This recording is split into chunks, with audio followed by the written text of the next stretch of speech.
What's up, guys? Welcome back to Michigan Muckraker. My name's Michelle. Today is September 5th of 2023. I hope you all had a wonderful Labor Day weekend.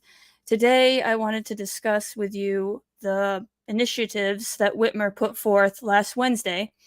And although we are talking a lot about Michigan and Governor Gretchen Whitmer and our government here, I just want to tell everybody, no matter what state that you're in, all of these initiatives and these types of moves can be found in every single state and every county or township across the United States. Even the red states, they just do it a different way. Right now, private property in Texas is being threatened, just as it's being threatened here in Michigan. So really, this is all about private property. And so it directly affects you whether you're a Michigander or not. But because I live in the great state of Michigan, and because it's just so easy to link Governor Gretchen Whitmer and the Michigan government to the globalist agenda, because she goes to Davos, right? 44,000 taxpayer dollars, Michigan taxpayer dollars, went so that she could travel over to Davos and sell us out. So she's one of the most obvious when it comes to the globalists. So she makes it easy. But again, this is happening everywhere. So please look into this yourself when you see these different projects going on and see if they're happening in your state, and comment down below if you want to share that, because more information is always better, and strength in numbers. So these initiatives on Wednesday that she implemented are about the green industry, the green industrial complex. If you were to sum it up, just like the military industrial complex, they are forcing things upon us, people that we never voted for. So the industry right now is worth $13 billion, and it's projected to grow 20% to $61 billion by 2030, which you hear a lot about 2030 because that is the United Nations Agenda 21. It's now called 2030, but that's just kind of the midway point of their plans. So if you like this type of content, please consider subscribing. I talk all about how the United Nations plan is being implemented at the local level here in the United States. And China is heavily involved with that. The United Nations, the big five are China, Russia, United States, the UK, and France. So those are the biggest contributors financially and militarily for the peacekeepers in the world, just so you know. So I have a few things to share really quick before I jump into that. Let's see here. And again, thank you guys so much for hanging out with me. I always enjoy all of your comments, and I read them all. So real quick, September 6th, we have a protest. September 7th, which is this Thursday, Mecosta County Planning Commission has a meeting. So if you can attend that, please. This is about Goshen, the EV battery site. And September 9th, we have another protest from Marshall, which is another mega site. And then this one's a big one. September 11th, Vernon Township is having a monthly meeting. They want a lot of people to show up. This is going to discuss the mega site going to Shiawassee County. So if you can show up, if you're part of the No Goshen or Marshall mega site, if we can join together and help Vernon Township show a strength in numbers, that would be awesome. It's from 7 to 8. Now, of course, I don't really have to say this, but just so that all sides know, obviously, you go there, you peacefully use your voice, no screaming. You know, this is a lot about optics, so be articulate with your message and just bring the facts, bring the truth, and people resonate with the truth. So show up and do your part if you can, okay? So, and then September 11th is Monday Township Board meeting as well, but this one is the big one because of what they're talking about. It directly affects those individuals. So another thing I have to share. Oh, let me put myself down here. Maybe that would help. Good morning, by the way, Ronnie, Dragonfly. Dragonfly, I have something directly, Goshen is coming to you. So I do have an article to share later on in this video about that. But Goshen's not just in Michigan. It's in Illinois now as well. So we're paving the way here, hopefully, to build some kind of resistance to this huge push that's happening. So Governor Gretchen Whitmer makes appointments to boards and commissions. Now, I'm not going to go through all of this, but I wanted to come down here. State survey and renomination. I don't even say that right. What the heck is this? I looked this up. I'm like, what is this? And it says down here, consults with the Department of Licensing and Regulatory Affairs to create and distribute a model county plan that may be adopted by a county with any changes appropriate for that county. So I'm like, okay, that's kind of weird. Let me see here. I go over here, and this is the state. This is the official webpage. And you come down here, and there's Karen Hahn, who is the grant administrator and vice chairperson. So, and these people are directly appointed by Whitmer, if I am not mistaken. We definitely didn't vote for them, right? So it was appointed by the government. But this individual is related. Now, I think they're brother and sister to Tim Hahn over at the Big Rapids Pioneer. So it's just another connection that I've made. Take it as you want. You know, I don't know exactly what this whole thing does. It's just another government entity. 2014, I believe, is when they created this bigger government. And there's also meetings. Now, they've canceled several meetings, but there's one October 17th at 10 a.m. They're supposed to have it canceled or the agenda up by next week, Tuesday. So something to look out for right there in case you want to go to the meeting, see what it's all about. Maybe it's online too. I'm going to try to keep my eye on it. But there's a lot of connections with certain people that are 100% pro-Goshen, because Tim Hahn is 100% pro-Goshen. It even says that the anti-Goshen individuals are religious, and yeah, so there's a bunch of stuff going on there, but I'm moving on. This is just another members. Now, they were supposed to expire the 20 and last year, October of last year. I haven't seen if she was reappointed, but something to look into, I suppose. Consumers Energy continues meetings over dams seeking public input. Now, I want to point this out really quick because these are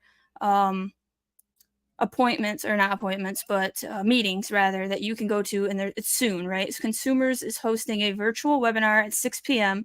September 12th, so next Tuesday, and again online November 16th to discuss the dam removals. So Consumers Energy is hosting more meetings looking at the future of its 13 hydroelectric dams in Michigan. Now, once again, this is talking about Michigan, but if you look anywhere in any state, you can find that dams are being removed because United Nations has claimed that dams are unsustainable. They put out a lot of methane. They generate a lot of methane.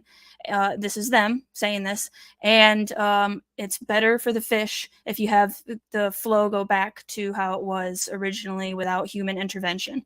So this is everywhere, but right here is just an example that I have from Michigan, and it directly affects myself and everybody that's involved with Goshen, really, and all over Michigan, because it's 27 different dams are being removed already, and these aren't even part of that 27. Consumers Energy's 30 to 40-year federal operation licenses on the Manistee, Muskegon, Grand Kalamazoo, and Ausable rivers are set to expire beginning in 2034 through 2041. Tippy Dam was commissioned in 1918 and is Michigan's second largest hydroelectric dam, providing electricity to approximately 6,500 customers, according to Consumers. So I'm not going to get into all those details. I wanted to just share with you that important meeting date and time. If you can I'm going to try to stream it. So hopefully I have more luck. I'm going to have to use OBS. Okay, so this just shows 16 Michigan dam removal repair projects split $15.3 million in grants. So we are paying for these dams to be removed, possibly taking out some property value for certain people that live on a lake that, you know, it's only a lake because it was dammed up. So there's a lot of change coming. A lot of change. The Michigan Eagle is splitting $15.3 million among 16 dam removal or repair projects. And funding is through the Dam Risk Reduction Grant Program, created in 2022 to reduce the risk of dam failure around Michigan after the May 2020 flooding. So there is an example of problem, reaction, solution. They let this dam get so bad. It was the government's fault that it got so bad. There should have been funding to repair that dam. And yet they created bigger government. They created the Dam Risk Reduction Grant Program. More money funneling through removal of the dams. So it's terrible to see, but this is a list of all of the dams being removed. I will have it down below. And lastly, I wanted to share this, which is just Michigan fish will have more room to swim with removal of 27 dams. This is MLive.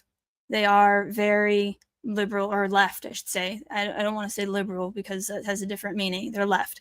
I wanted to share a few things here because, again, this directly affects everybody, not just in Michigan, but this is about the America the Beautiful Challenge. The Great Lakes State was among 6 applicants to land the maximum funding level in the nonprofit National Fish and Wildlife Foundation's $1 billion America the Beautiful Challenge. The money will pay for removal of 27 dams or other stream barriers to restore natural pathways for native fish and other aquatic species in 14 counties. Now, I am all for making America beautiful, okay? However, what they want to do is by 2030, 30% of America will be no human beings live on it. It'll be preserved, natural, no dams, no infrastructure. And by 2050, they want 70%. I've heard 50, I've heard 70. The Wildlife Project that started in the 90s, they said 70% wildlife is what they want for the United States. So I'm going to go with that one. And that means that we all live in cities. And again, this is for everybody, but Michigan just is out in the open with their globalist, our government rather, is out in the open with their globalist agenda. So that will be linked down below if you want to read it. This is more Whitmer corruption. Whitmer administration used calculated scheme to hide sensitive email from the public. Now, let me know if you've heard about this. I found it randomly and I couldn't believe it. A consultant for Governor Gretchen Whitmer used a coded message in a calculated effort to conceal from the public record-sensitive communications regarding the administration's response to a local water crisis in Michigan, according to the lawsuit. Yeah, the water crisis that's still going on 10 years later. Morning, Blue. Thank you for joining me.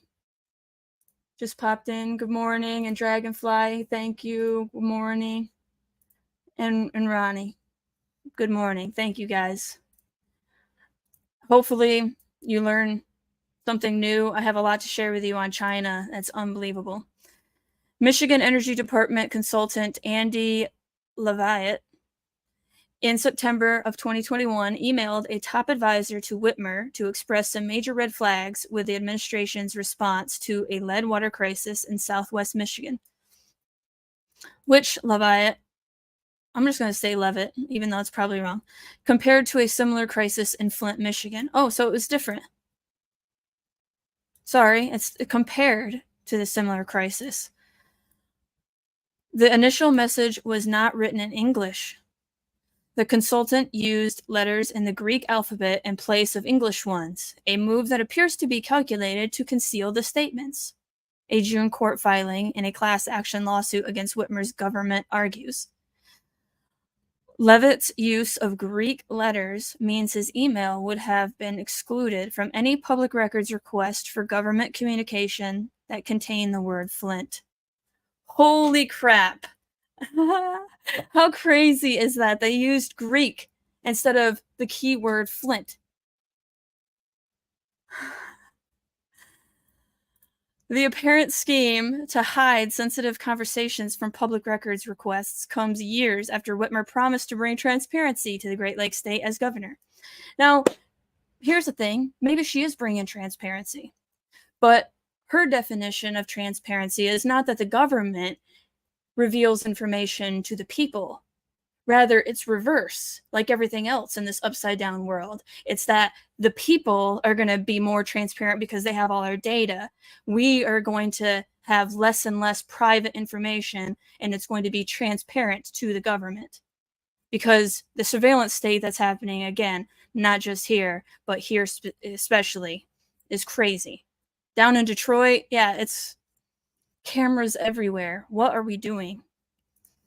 In Michigan, the governor's office is not subject to the Freedom of Information Act, a policy that Whitmer promised to reverse during her 2018 campaign. Michiganders should know when and what their governor is working on, the Democrat said at the time. So what, she's a liar? Of course she is. She's a liar. But Whitmer has not reversed the policy because she won't say she's lying. Her definition of transparent is different from our definition of transparent. So she can just say she's not lying. And it's could be technically true. It's crazy. Blue says that that's not trying to hide their corruption using a different language. Nothing is. Exactly. It's crazy that they, I mean, and look at your own government too.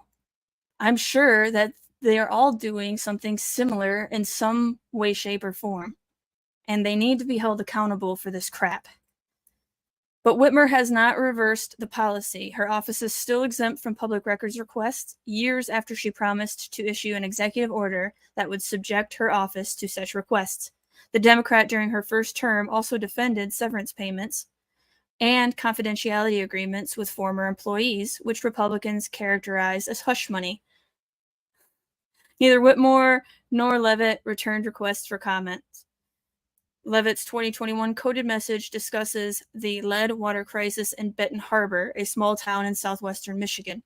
The town's water systems 4 years exceeded federal standards for lead contamination, prompting a group of residents in November of 2021 to sue Whitmer over her government's deliberate indifference to addressing the crisis. It's so crazy. I live in Michigan and I didn't even hear about that. And I do a lot of research. That's how, they've tried to suppress it because Flint just looks so bad. It makes Michigan look so bad. I mean, for obvious, it is. So it's terrible. It's third world country type of behavior, and we still have not addressed the issue.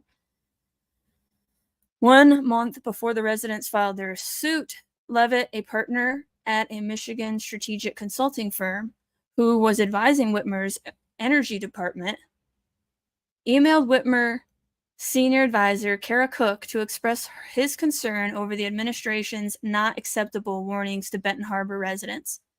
Leavitt's top-line assessment of the warnings, however, was written using the Greek alphabet. Changing Leavitt's font to standard English reveals the following message. Hot off the presses. As I warned, there are some major red flags. It seems like we are back at square one, having not learned from Flint. While the lawsuit eventually led to a discovery of Leavitt's message, the email likely would have remained hidden from the public if Whitmer's administration had not faced legal action.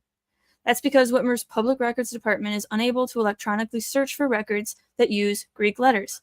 Government correspondence obtained by the Washington Free Beacon shows.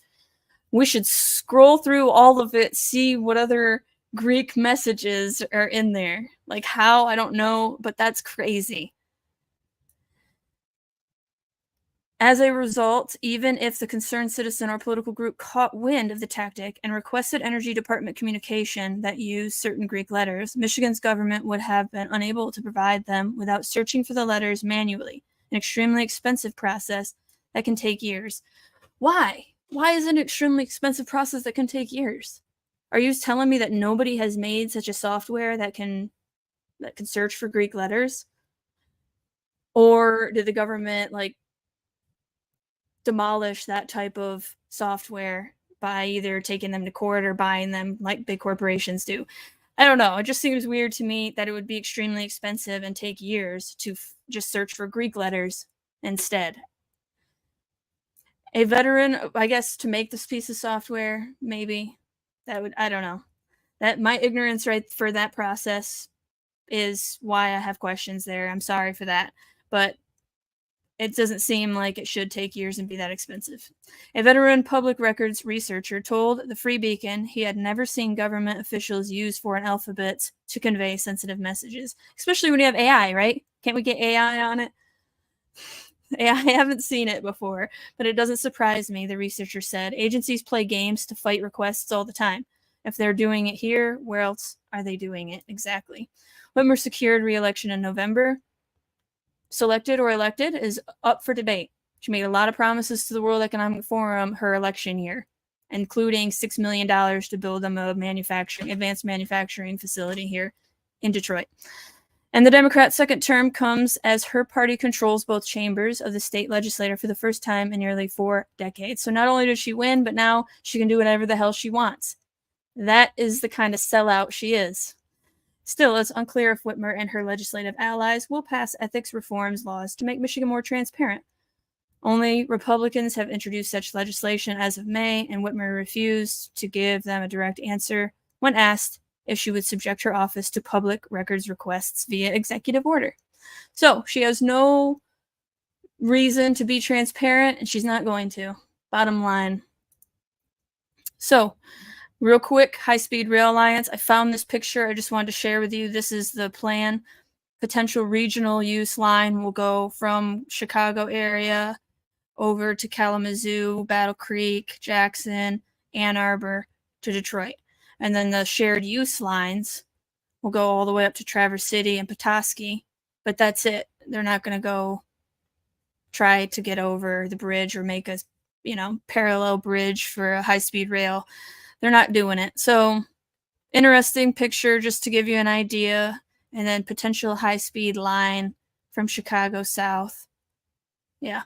And then this is over to Canada, which is a portion of the region here that they are trying to form. All right. Stellantis has threatened to move Ram 1500 production to Mexico, union leader says. Now, I bring this up really quickly because we just gave them a ton of money, and now because of the strike that's going on, Stellantis is threatening to leave. So over here, we have this subsidy tracker and the capital investment right here. Let's see the details of the package. Mac engine expansion gets $93 million more in incentives. Michigan Strategic Fund 2019 report includes some components of the package. Michigan Strategic Board approved various tax subsidies for Fiat Chrysler valued at $223 million. So we gave them $223 million just a few years ago. Oh, additionally, $92 million was approved in brownfield tax increment financing. The Michigan Department of Environment provided $38 million from its Great Lakes and energy programs. The city's package was estimated at $50 million, included $36 million from bond funds, $7.5 million loan to the Detroit Brownfield Redevelopment Authority, and $7.1 million from the sale of the city's Millennium Garage. As a part of its community benefits agreement, the company committed to local hiring. So we gave them all this money. They hired people. Now those people are striking because they want better benefits and more money, or whatever they want from the strike. They want to be treated better. And now they're going to leave. So, don't you love that? Pilot, thank you. I will look. I have not seen anything. So if you sent it before today, I'm sorry. I will look specifically for your email. Let's see. Dragonfly, have you heard of Biden's new water plan? Whoops. I have not heard of the specifics of the water plan. There's so much going on, but if you can give me the name of this new government initiative, federal government initiative, I will look into it because, of course, it's all connected to the Green Industrial Complex and the United Nations.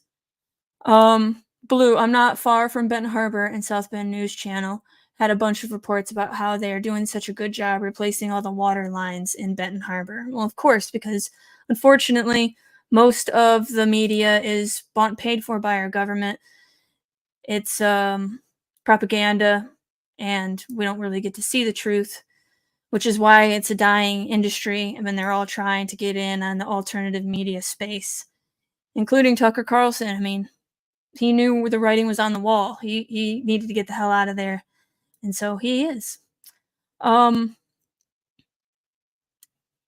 with all the ugliness going on, always find time to stop and smell the flowers. Absolutely right.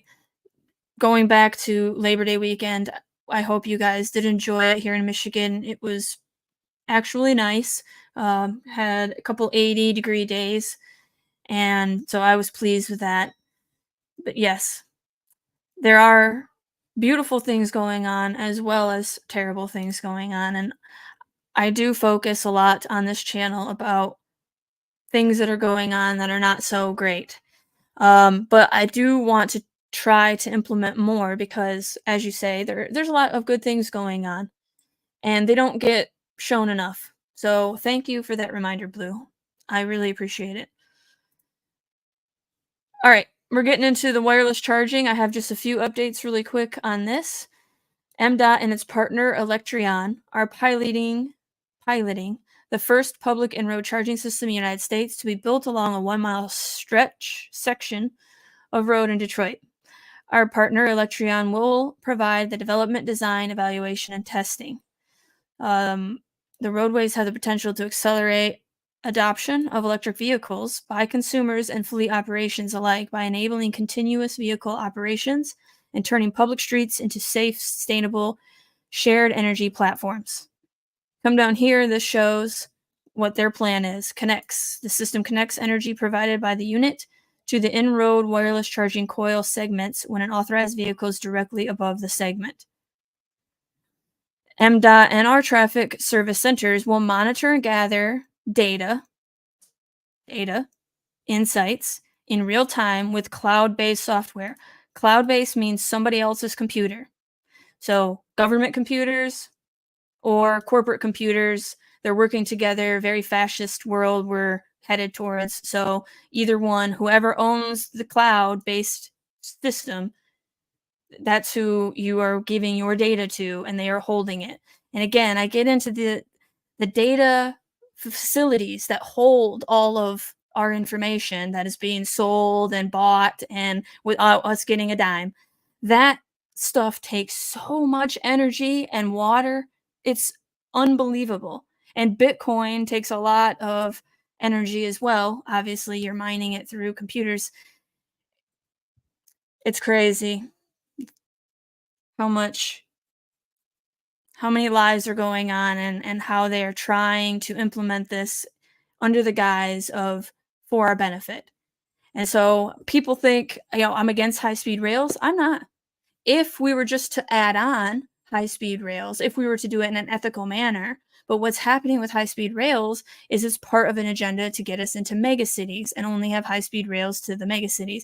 So because there is somebody's going to be in control of all this stuff, and that's the problem. People can't be trusted. The elitists can't be trusted. They don't care about us. And so that is why I worry about the high-speed rail system. So, I mean, I think that it could be cool if it was an add-on, if I could have my car and the high-speed rail, but no, they want high-speed rail to replace your car. That's what I'm against.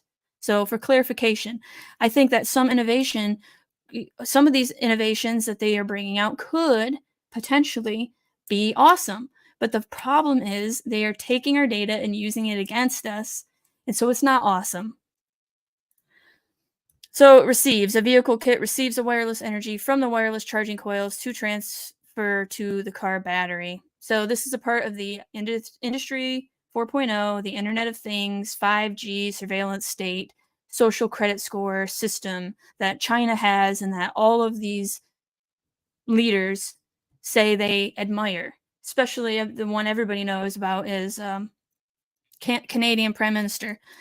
He admires China over all other countries. Why? Because they're authoritarian and can do whatever the hell they want to their people. Electric vehicles using the roadway will be able to charge while driving, charge while in motion, and charge while parked. That's what they're trying to do. Coming over here, The system, which is supposed to be able to charge moving and stationary vehicles alike, will debut a mile-long stretch of road outside Detroit. An Israeli startup called Electreon will lead the design, evaluation, iteration, testing, and implementation of the pilot program. So, Electreon, you come over here. Electreon announces first public road system. The company won the RFP to build an electric road system in Detroit as part of the inductive vehicle charging pilot program in partnership with the MDOT, Michigan Department of Transportation, the Michigan Office of Future Mobility and Electrification, and the Michigan Economic Development Corporation.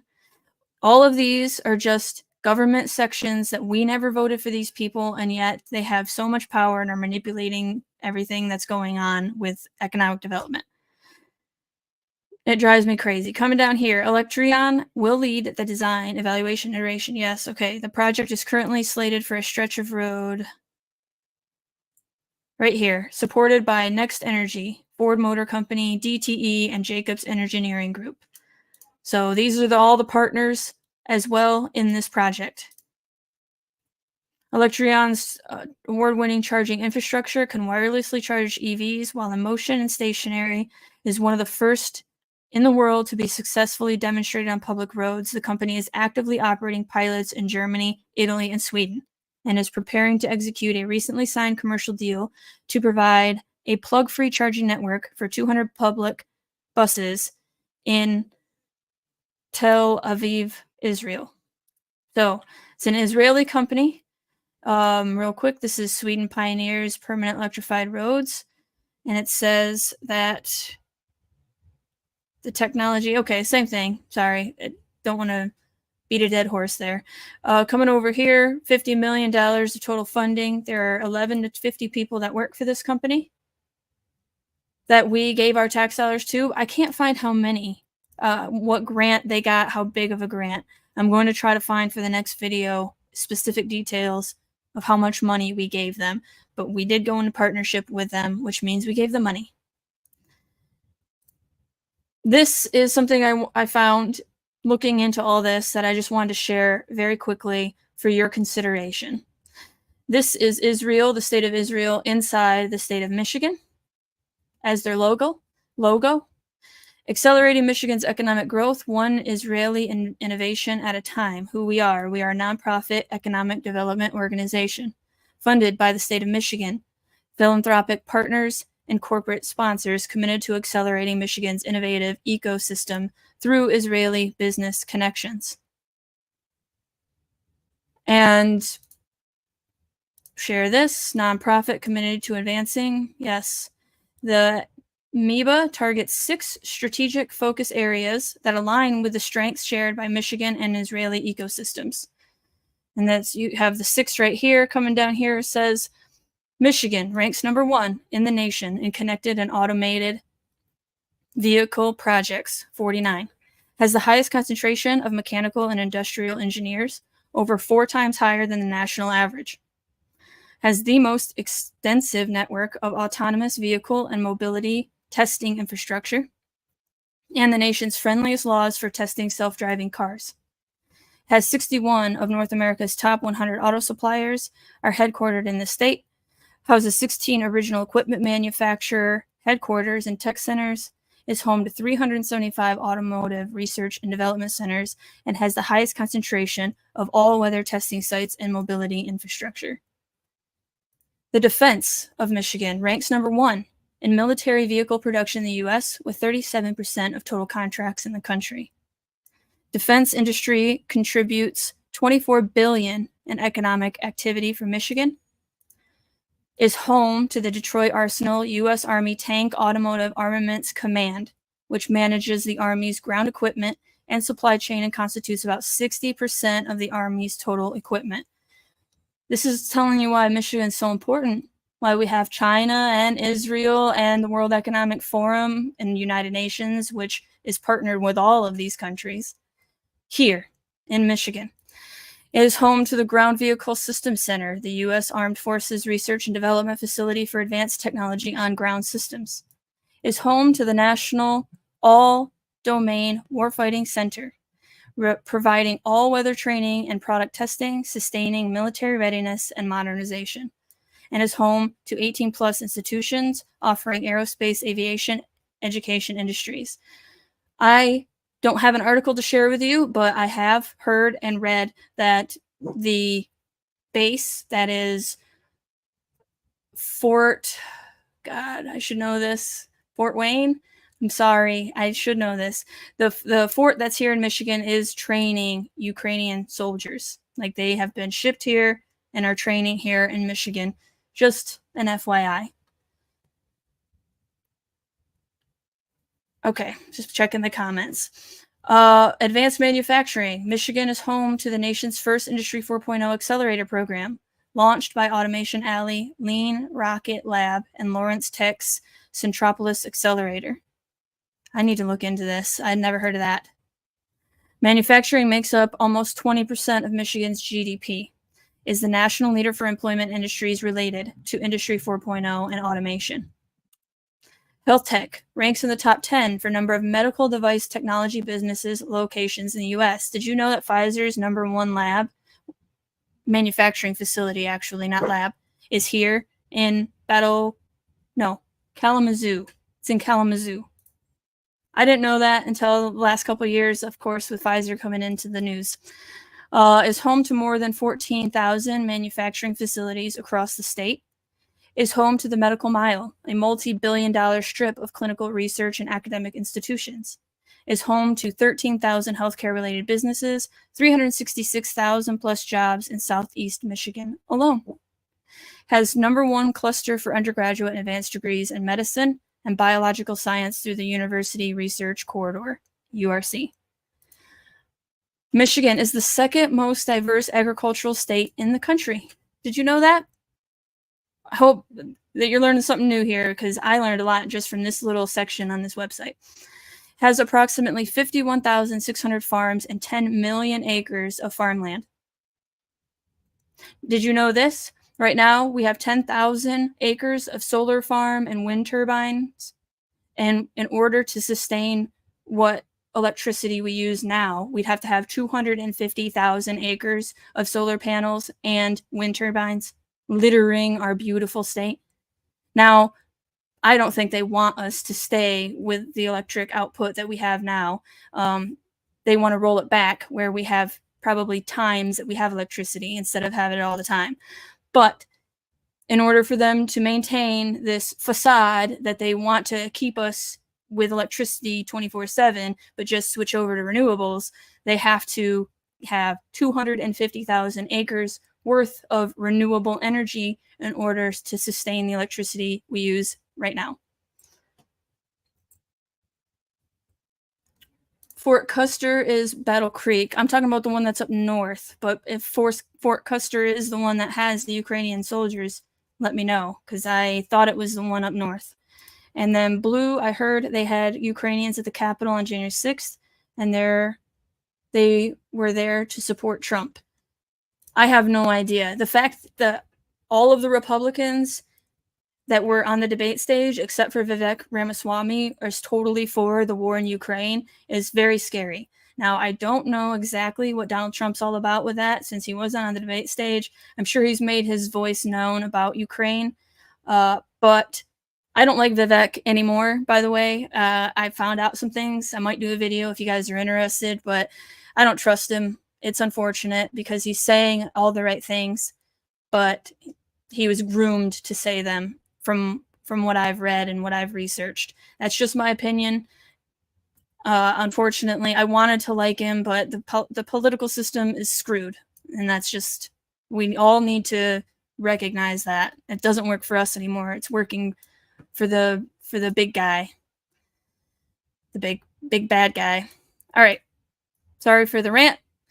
Our agriculture contributes $104 billion annually to Michigan's economy. Is #1 in production for 20 different commodities, including blueberries, tart cherries, and 3 kinds of dry beans. Employs more than 1 million people in agriculture. It is the second most prominent industry in Michigan. Yes, and why do we want to destroy our beautiful agricultural land for wind turbine and solar farms. Solar farms. I hate the word farm behind it's awful. I have to say it really quick. I lived over in the desert, okay, in California, and there is a turtle that if you messed with it, if you tried to help it out of the road, it would pee and then die because it has a limited amount of water. It would be $50,000 if you messed with, at all, a desert tortoise. Now their habitat is being devastated by solar panels in the desert. Just miles and miles, acres and acres, thousands of acres of solar panels where the desert tortoise once lived. It drives me nuts. Michigan joined the U.S. Climate Alliance and has committed to at least a 26 to 28% reduction below 2005 levels in greenhouse gas emissions by 2025, and to accelerate new and existing policies to reduce carbon pollution and promote clean energy deployment at the state and federal levels. So this is getting into what we're going to get to. I'm sorry, it's leading up to Whitmer's announcement of the clean energy, 100% clean energy initiative that she has, but this is all connected. It's moving forward with $370 million investment in a sustainable business park in Kent County, which will alleviate organic waste management issues. I want to look into that too. Put that.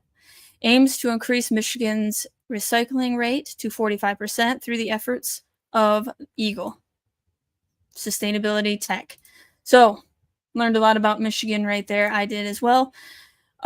This is the individual that is the co-founder of Electreon, who we went into business with. Co-founded it in 2013. So, directly connected to the World Economic Forum. There's one connection. I have several to show you. But first, this came out right before Whitmer's announcements. State Democratic leaders hope to muzzle the battles at local township boards that have often throttled Michigan's green energy efforts by moving control of the sitting of energy projects to the state's Public Service Commission. This is crucial. This is a huge problem for the people of Michigan that want their voice to be heard. She is trying to go around we, the people, to take it out of the hands of the townships where we elect the officials and have direct connection to those officials, know who they are, can hold them accountable by actually recalling them like Goshen is. Successful recall happening of the supervisor, Jim Chapman. He'll be on the ballot. So, yes, the people that can be held accountable, that we know that we can actually do something, the local grassroots, the townships, the county, that's pretty much the only place that I see that we can actually make change right now. It's crazy.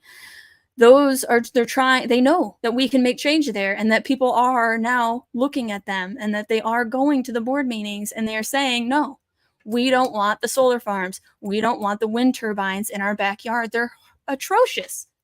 They're awful. And it's a lie that they're any better than, other forms, especially natural gas. House Majority Floor Leader Rep. Abraham Isaiah. That's not it. I'm just awful. I don't know how to read, and yet I read all day. Told Bridge, Michigan Monday he plans to introduce legislation in the coming weeks to move control of utility-scale wind and solar projects to the PSC. Currently, projects must be approved by individual township boards. That's where it belongs, because the people that live in the area where the solar farms are going and where the freaking wind turbines are going are the ones that can talk to their board and say, no, we don't want it. And they don't like that. They hate that. They're trying to take the power away from us. Since the expansive projects often involve multiple townships, renewable energy companies must wrestle for approval from multiple boards. Oh, boo frickin' who? How many boards do I have to look into and research and go to their frickin' meetings and stuff to talk to all these different government-created committees and such, and boo-hoo that these corporations actually have to put in their due diligence and ask people to put their shit in their backyard. Boo-hoo.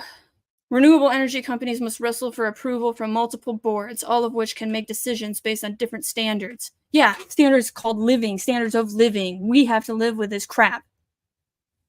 And as Bridge, Michigan has reported, have at times faced enormous pressure from unhappy residents. Got some comments. Pilot says Laura Loomer exposes the Nazi fakes and how it was staged in Florida. She is on Twitter. In FIL, actually. And Blue, those windmills are killing all the birds and bees and the whales too, and off the shores. You can't tell me. I don't care how many stupid scientific studies that you bought and paid for. Logic dictates. You put these things out there. It takes tons of concrete to set it, and before that, it takes a freaking robot to go down there and sonar the area to look at it. And those things affect whales because whales use sound. And so we have no idea the damage that we're doing with all this crap we're doing over there, except that the fact is we started putting the wind turbines in the water and whales started dying in mass. Deny it all you want. Doesn't change facts. Blue, the garbage company, but yes, the birds and the bats, birds, bees, bats, all beneficial, all have a place in this world. Blue says the garbage company in southern Michigan was just bought out and they canceled the yellow bag recycling program. The company who gave out the yellow bags for recycling had just stopped. Yeah, the garbage company.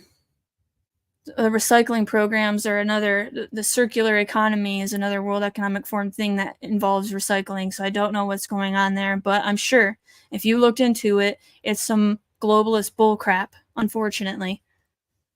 Currently, projects must be approved by individual township boards. Oh, shoot. Come down here. They said the move would standardize and speed up decisions on projects that the state hopes will help the state reach the goal of carbon-free electricity standard by 2035. So again, they have this vision, they're forcing it upon us. And you don't want the solar farm, you don't want the wind turbine. It's not only an eyesore, but it's terrible for the planet, and there's tons of fossil fuel power behind it because there has to be. Yes, waste management company, sorry. Yeah. I looked into waste management a little bit because Newego was going to get a pyrolysis recycling plant. As of right now, it's not going there, but we don't know where it's going yet. They still have a contract and have to put a pyrolysis recycling plant somewhere in Michigan. So we'll see where that goes. The administration of Governor Gretchen Whitmer has been involved in discussions of the proposed legislation. It is expected Whitmer will push for the measure in a speech Wednesday outlining her green energy plan. And a background memo sent to journalists about the speech links to Michigan Energy Innovation Business Council. Report promotes that streamlining of the energy project approval process. Again, streamlining means going past you. It's not enough they have NDAs that they sign, even though they're supposed to be working for us. It's not enough that they get our money to buy our land. These private companies get our money to buy our land. But now we're going to streamline the process for these companies, make it nice and easy. The report states that to reach 100% carbon-free electricity standard by 2035 will also likely require the reform of state laws to make it easier to site renewable energy projects. Renewable energy provided 12% of Michigan's electricity generation in 2022, with wind energy accounting for 2/3 of that power. While the percentage of power coming from renewables is growing, it's not increasing nearly fast enough to meet the goals set out by state and federal government and utility providers. State and federal government are supposed to be working for us. We didn't set these goals. Why are you? And utility providers, Consumers Energy and DTE, that's all we have here, are corrupt. That's what happens when you have almost a monopoly. It's an oligopoly. But that's why we need more choices, not less. And the only way you do that is have less government regulations so that you have more startups. The more money it is, the more barrier to entry, the less companies to compete. And then even when they do start up and start competing, they get bought out by these giant companies. So if they don't get bought out, then they go to court and tell the small company has no money, and then they just steal what they wanted to buy. How is any of that justice or correct? You let me know. Consumers Energy and DTE have both set goals of achieving net zero greenhouse gas emissions by 2050. The Biden administration set a national goal of 100% carbon pollution-free electricity by 2035. Governor Gretchen Whitmer introduced a plan to generate 60% of the state's electricity from renewable resources and phase out coal power plants by 2030. 7 years from now, and 100% by 2035. 7 years. Utility scale wind and solar proposals have met fierce resistance in some Michigan communities. Solar projects can take up thousands of acres, often on top of farmland, and wind turbines can be seen for miles, some taller than the main towers of the Mackinac Bridge. Because of the amount of space those projects take, they are almost inevitably placed in rural areas of the state. Residents in those areas, the majority of whom are politically conservative, are not always happy to bear the brunt of the green revolution. The green revolution that nobody asked for, but the globalists are pushing on us. Last November, voters in central Michigan, again, this is why it's about private property, because they don't want you to have private property. They want to take that land, and for public use, they will, if we allow them, and they will put these wind turbine and solar farms for our public good on these what once were beautiful agricultural farmland.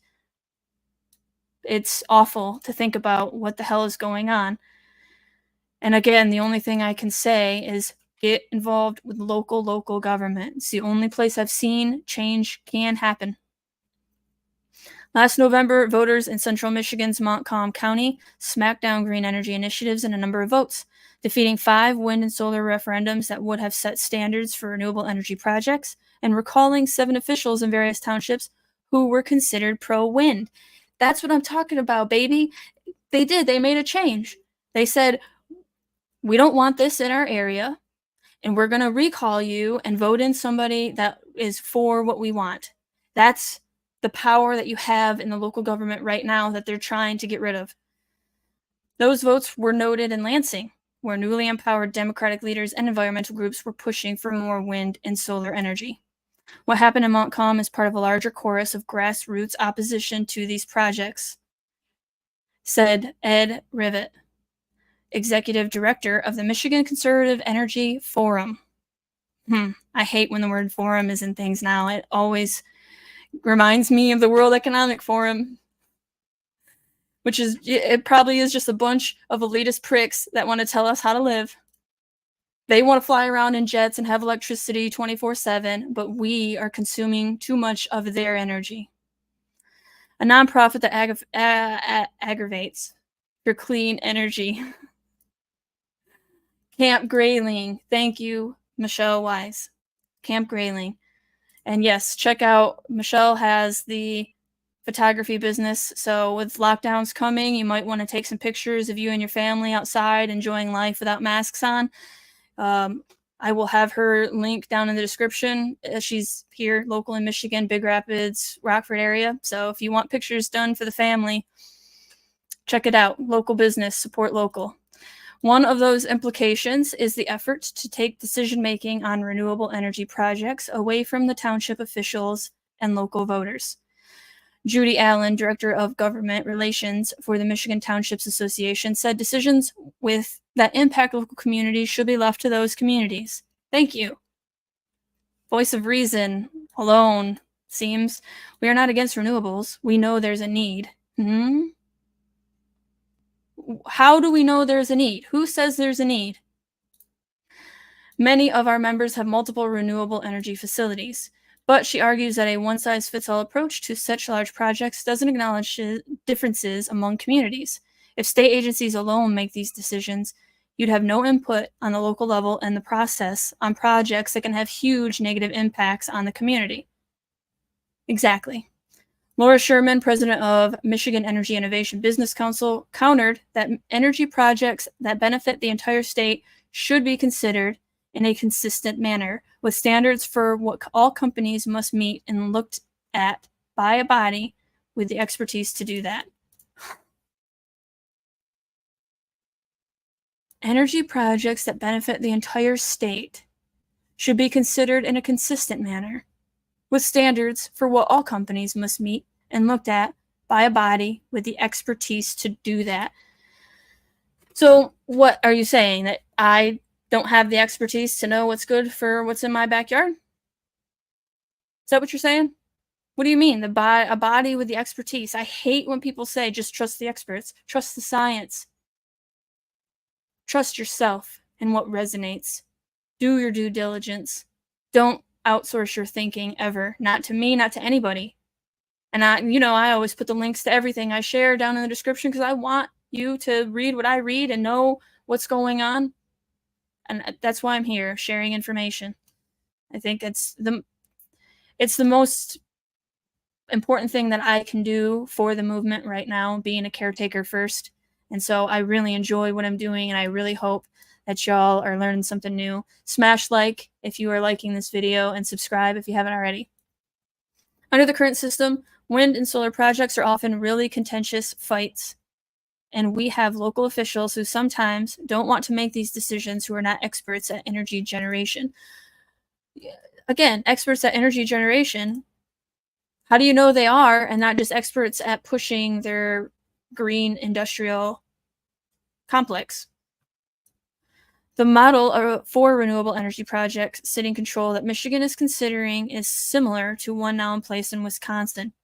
It's funny that that happened because just maybe a month ago now, because time flies, I saw Governor Whitmer with the governor of Wisconsin and one other, maybe it was the governor of Illinois, I'm not sure.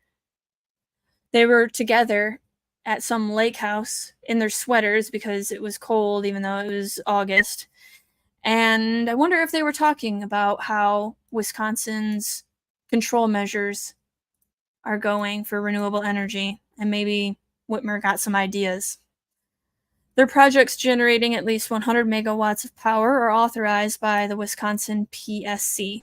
Allen of the Township Association suggested a compromise in which initial decisions are made at the local level, with appeals made to the PSC. That would retain a level of local control while allowing the state to step in. How about no? How about I don't want the tyrannical state to step in at all and leave my local government alone? We've had enough breaking of the balance of powers, and we don't need any more state power, okay? How about no? I've heard from township official members that this is one of the most contentious issues they've faced. We'd be open to having a discussion of there being an appeal to go to the state. So people that are in Green Charter Township and just recalled your board, make damn sure that you find people that represent what you want, which if it is no green energy, the green industrial complex that is taking over. If you don't want that, then just make sure you find people that, again, represent what you want in your township. And if you don't want the state stepping in, make sure you vote for people who will fight for your local rights. And not just say, this is just the game, I'm playing it, like Chapman did. That's basically what he said. I don't make the rules, I'm just playing the game. State rep said the details of the bill are still being developed. Without a process that is uniform and is streamlined to allow us to invest in our future, we can't meet our clean energy standards. So, big deal. Here is the official, and I'm not going to go over the entire thing, but I'm going to come down here and I want to read a few things.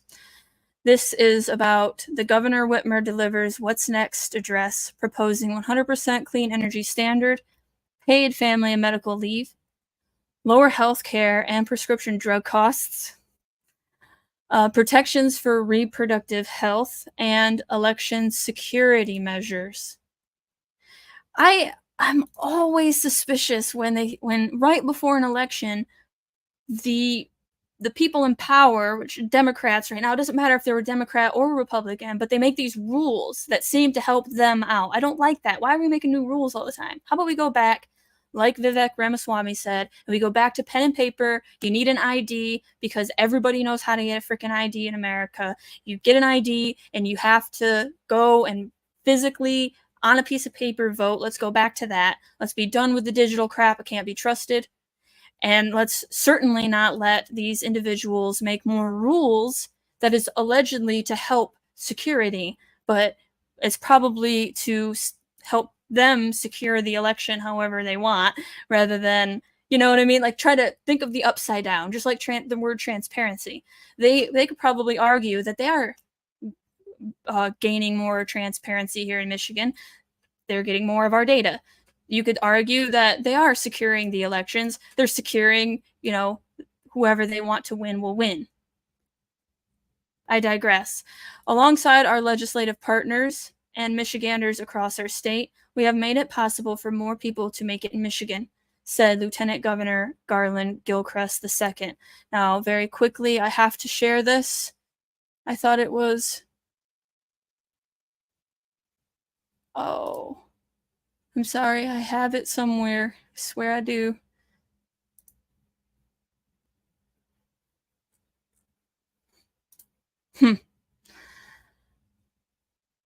Okay.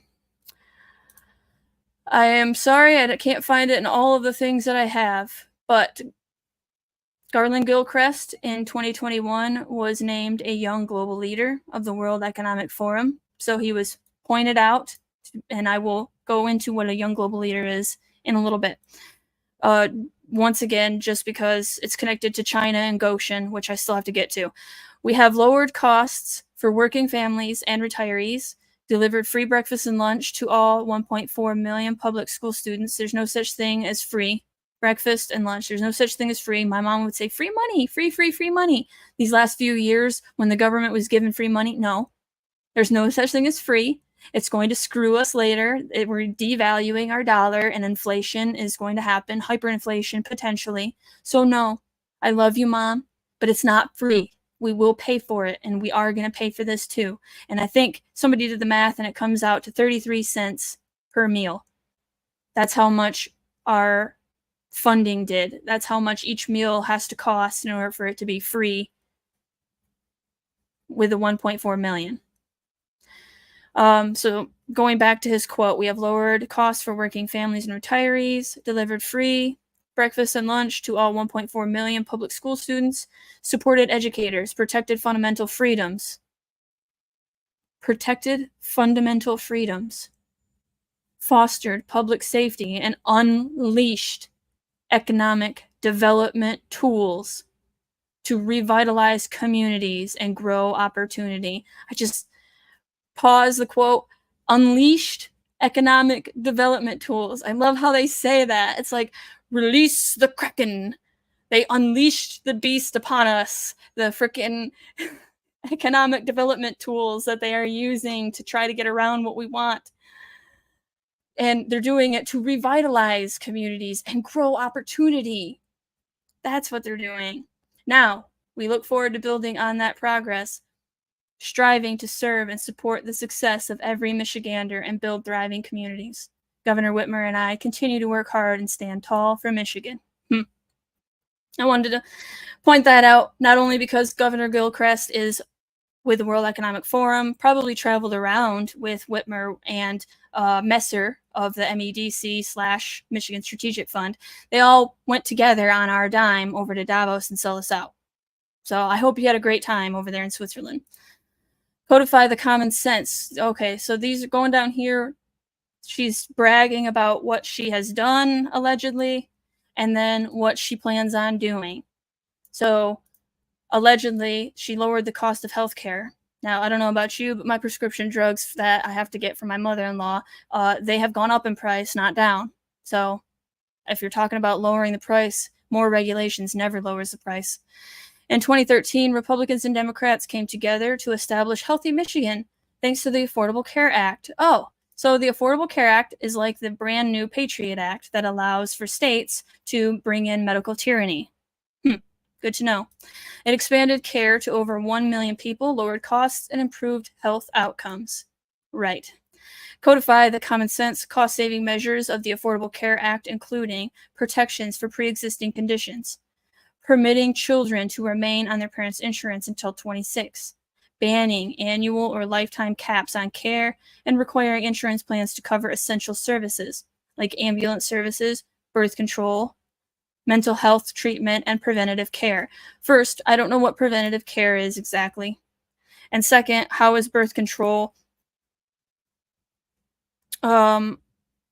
why require insurance plans to cover essential services? Why is birth control an essential service? You know that if you just abstain, if you just don't have sex, you don't need birth control. Why in the hell do we have to pay for it? Like, do people not have control over anything anymore? Why? And this is a technology, by the way. I know an individual that had birth control that was implanted, and they just had it removed, and it was a painful process, and that person got to keep the technology, and it's kind of like that individual was a cyborg for a minute and got the like a transhumanism in a way. Like it is technology that she implanted in her body. It's just crazy for me to think that actually birth control is a technology and it has consequences, which is one of the main reasons why the balance between men and women is so out of balance. It's not balanced at all. But I'm not going to get into my anti-birth control.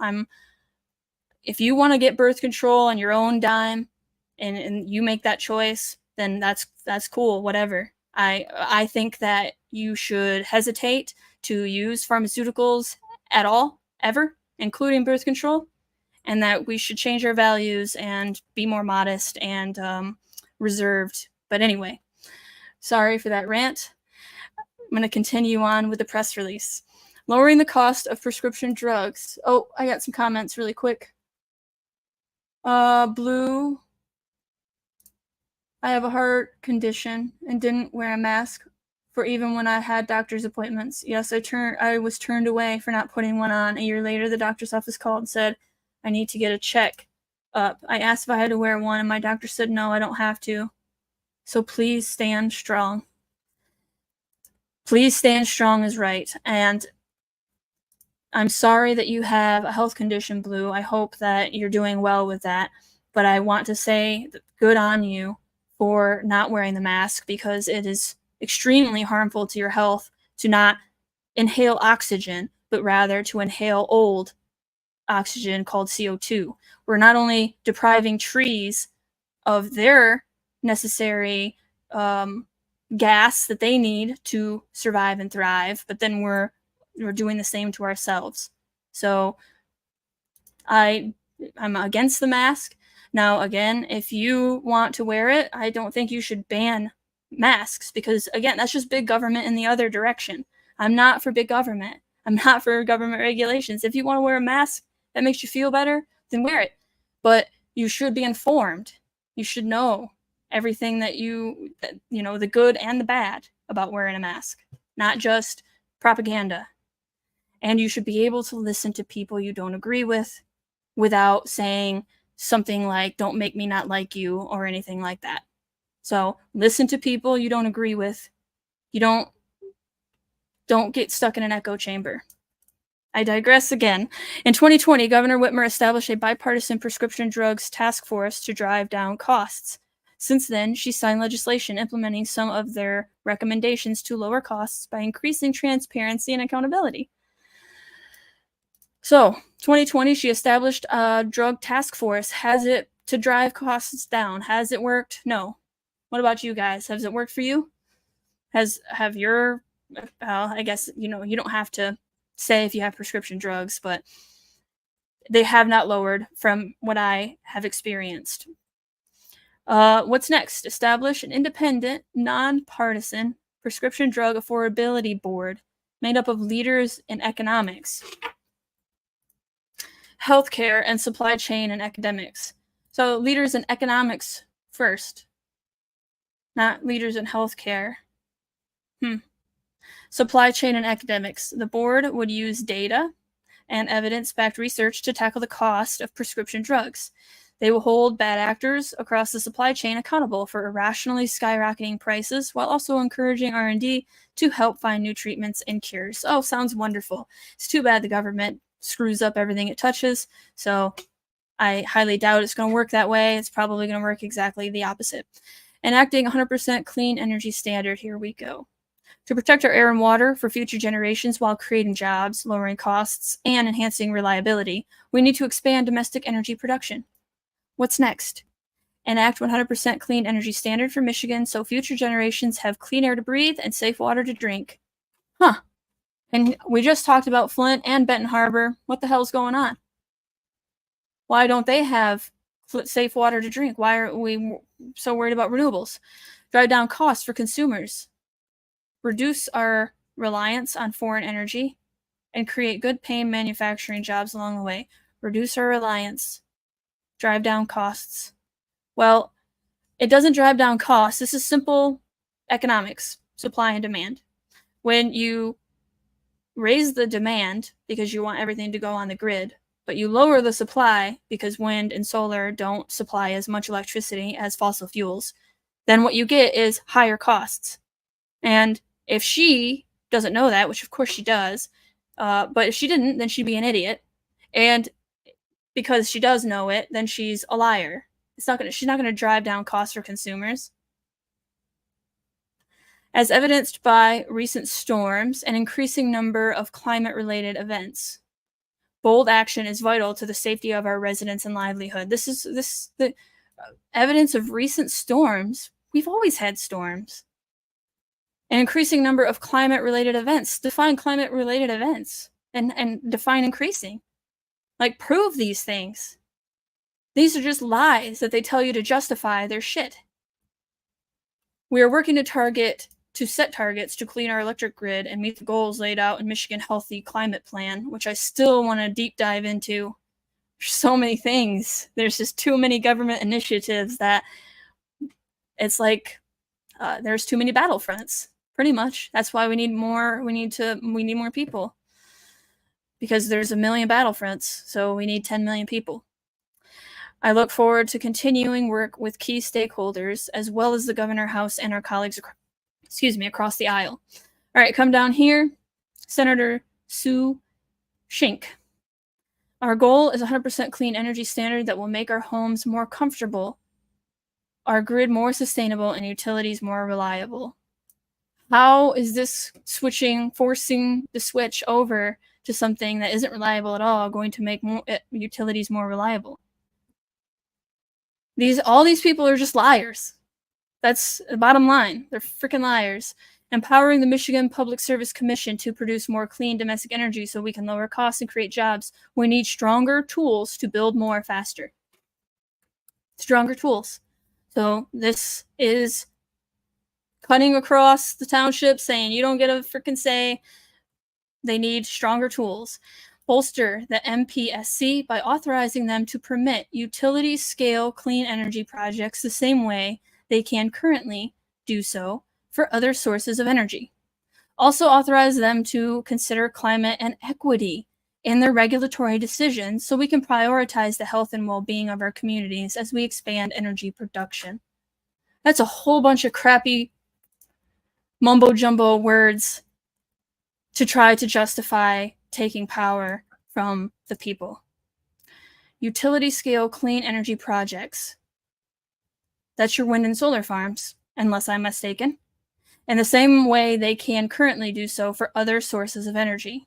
And force it upon you? Is that what they're saying? Also, authorize them to consider climate and equity. Okay, we owe it to ourselves. This is Senator Sean McCann from Kalamazoo, chair of Senate Energy and Environment Committee. So that tells you everything you need to know. We owe it to ourselves and our planet to move as fast as possible to eliminate carbon emissions from direct power generation, enacting policies that will streamline and expedite the approval and connection of these resources is a critical component to that bright future.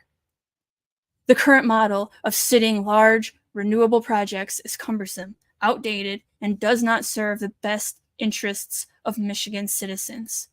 According to whom? Dragonfly says, our township supervisor suddenly retired, worked for Chrysler, and was a bodyguard for Lee Iacos family. He goes to Italy every year for 2 months. His name is Patrick Kittle. Another rabbit hole to go down. Thank you, Dragonfly. I do love my rabbit holes, but there's so many. It's crazy. All right, so I'm going to leave this down below. I have more to get to. This is out of Idra, so this is what... Yep, it looks like Marjorie Steele, the founder of Idra, wrote this article because I don't see another author right there. Michigan residents denounce Governor Whitmer's attack on local zoning, September 1st. Michigan residents fight Democratic Party officials' plan to make permitting power for dirty green energy projects away from townships and cities and put it in the hands of an appointed state committee. Again, put it in the hands of the central planners. Statewide Michigan, September 1st, 2023, Governor Whitmer and state Democrats have announced recent plans to strip elected township and city officials of their power to accept or decline large habitat-destroying, dirty Green New Deal-backed projects. And Michigan residents across the state are having none of it. This is complete BS, said Brandy Sweet, environmental activist and Green Charter Township resident, referring to Whitmer's plans to reduce permitting time for so-called green energy projects and giving energy regulators more authority. These filthy green energy projects are destroying wildlife habitats, draining our water, and dumping toxins into our aquifers. We have to fight this at the state level, a Shiawassee County resident said on Facebook. Start writing and calling. We cannot be complacent. Others have described the legislators' plan as too much and too far. This plan to have the state take over permitting is deeply undemocratic and needs to be stopped, says Shelley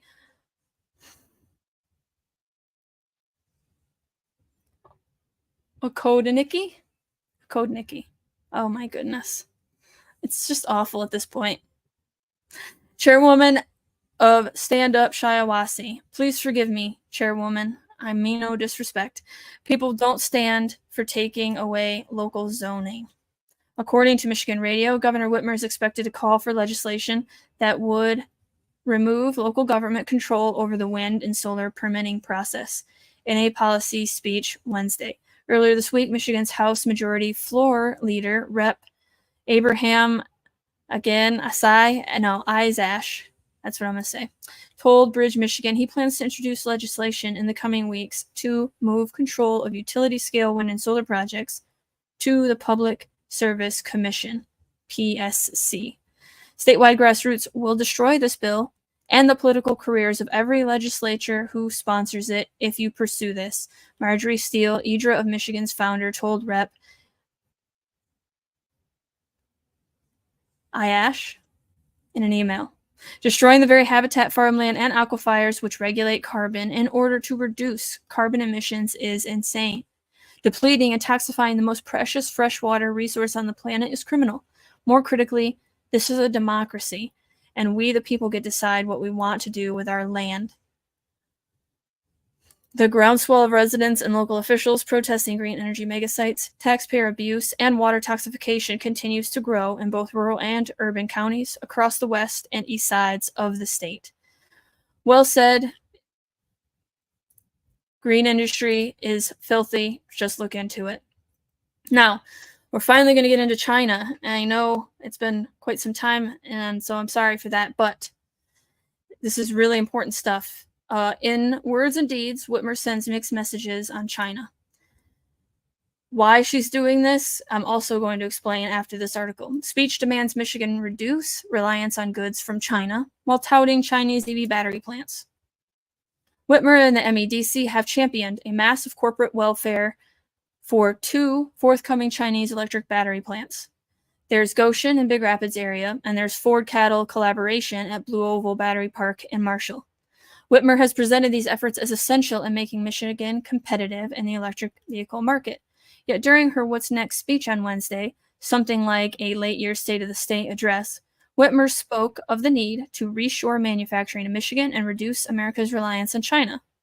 She even cited the Goshen and Kettle projects among the examples of this.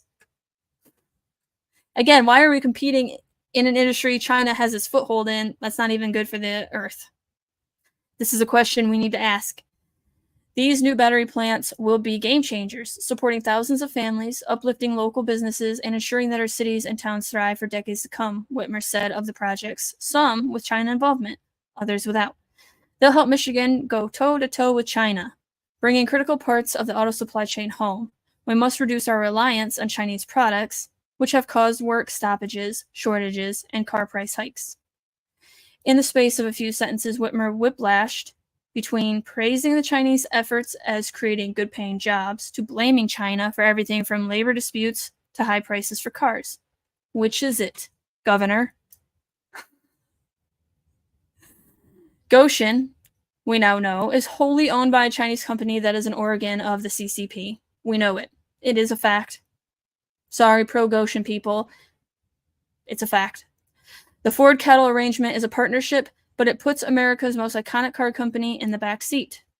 It is heartening to hear someone from official Michigan speak of reshoring manufacturing from China, but Whitmer's push for electric vehicle worsens that dynamic rather than improving it. Again, because China is the leader in the EV sector with the batteries and all. So it's completely hypocritical. China has the market cornered on the minerals needed to make EV batteries. These materials are in finite supply, and the whole world wants them at the same time, which is why there's slavery in the Republic of Congo again. Cost and availability will be a problem. For an idea presented as the key to a sustainable future, the electric vehicle is just the opposite. Things could turn on a dime overnight based on money, geopolitics, government subsidies drying up, or a combination. And not to mention, real quick, the Florida, all those electric vehicles that got flooded out, they were warned, people were warned, do not put that electric vehicle in your garage because salt water can make your electric vehicle battery, the lithium-ion battery, it can react and start your car on fire in an instant, and then your house is on fire in in 30 seconds. So obviously we don't have saltwater floods here, but it's just another example of how not reliable. I can't even think right now. I'm sorry. It's not possible. Unrealistic. Thank you. It's how unrealistic all of these goals are if we were to each have our own private car. But see, the goal isn't for each of us to have our own private car. America has become over-reliant on the People's Republic of China in recent decades, to the point where many essential medications are manufactured there. It was smart for Whitmer to talk about bringing that home to America, make Detroit manufacture again. What's not smart is partnering and advanced manufacturing with the World Economic Forum, which wants 75% of all cars off the road by 2050. The World Economic Forum doesn't manufacture anything but white papers and an annual meeting. And these are the people who are going to save Detroit, one cobot at a time. When words and deeds are in conflict, trust the deeds. Whitmer talked a good game on China this week, but that's all it was, talk. Indeed, Whitmer is a China-centric as any politician in America. That's absolutely true. She is extremely China-centric. Now, speaking of the World Economic Forum, you come over here, Charging Ahead, How to Unlock the Electric Vehicle Revolution, August 14th.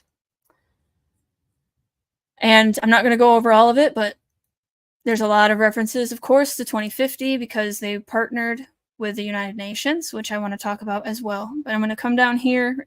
Across the world, cities are demonstrating leadership in advancing the transition to EVs. Cities are taking a variety of approaches to scale up EVs and charging infrastructure. C40 Cities recent report, EV charging infrastructure business models and city case studies, highlighted different approaches that cities can take in upscaling the EV infrastructure, including government-driven. This is what we're dealing with in America, in countries where local governments have substantial authority. That's why it's being done here in the Western countries.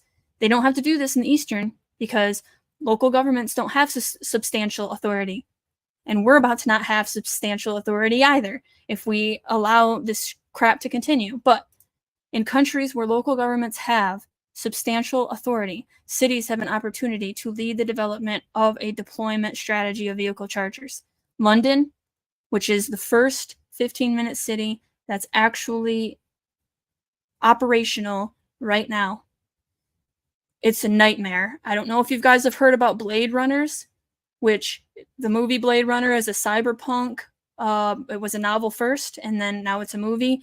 And basically, these Blade Runners are going around and they're taking down cameras that are being installed by their own taxpayer dollars all over one 15-minute section in London. And what's happening is people that go in, like let's say a plumber goes in to work in that 15-minute zone, they get charged $10. So it's a tax. It's a fine. And who does that harm? Who does that affect? Rich people? Of course not. They don't care. They'll pay the fine. They'll just go in and out of the 15-minute city as many times as they want. It's going to be the poor people that get stuck in the 15-minute city. They can't leave because they can't afford the $10 or jail time. The same thing happened in Nevada, when the water crisis was going on in 2020, 2021. The rich people, the casinos, they kept their water fountains going. They kept their pools filled. They kept running showers. They kept their lawns watered. But poor people got fined. They couldn't afford the fine, so they actually had to cut their water usage down. That's what happens. Rich people will just eat the fine. Poor people will be screwed. And that's what's happening in London, and it's coming to a theater near you if we don't wake up our neighbors and try to stop this. We have to try to stop this. London and Barcelona, for example, have set ambitious goals and have been leading the way to achieve national emission reduction targets by developing strong business and financial models, bringing the private sector and utilities to join forces in achieving their objectives. For instance, in 2018, the Mayor of London announced a public-private electrification infrastructure task force, which informed the subsequent EV infrastructure delivery plan and EV infrastructure strategy for 2030 to roll out action on the ground. Thanks to the strong planning, London has rapidly scaled its charging network, having almost a third of all public chargers in the UK. They are captured by the World Economic Forum. And some people think the United Nations was too, which I have an article for you. The private sector is another way that they're doing this. This is in Dubai, Bangkok. The deployment of infrastructure investment was driven by public-private partnerships, which is what the World Economic Forum is. Public agencies and the private sector. The national government introduced a framework, and the city worked with private sector to support the deployment of the stations. So, and then energy utility driven. That means your DTE and your consumer's energy put pressures on you or make it even impossible to use anything but renewable energy. Dubai. Dubai is doing it this way. So you see that there's different ways of doing things based on the governments that you have. Dubai, obviously, they have,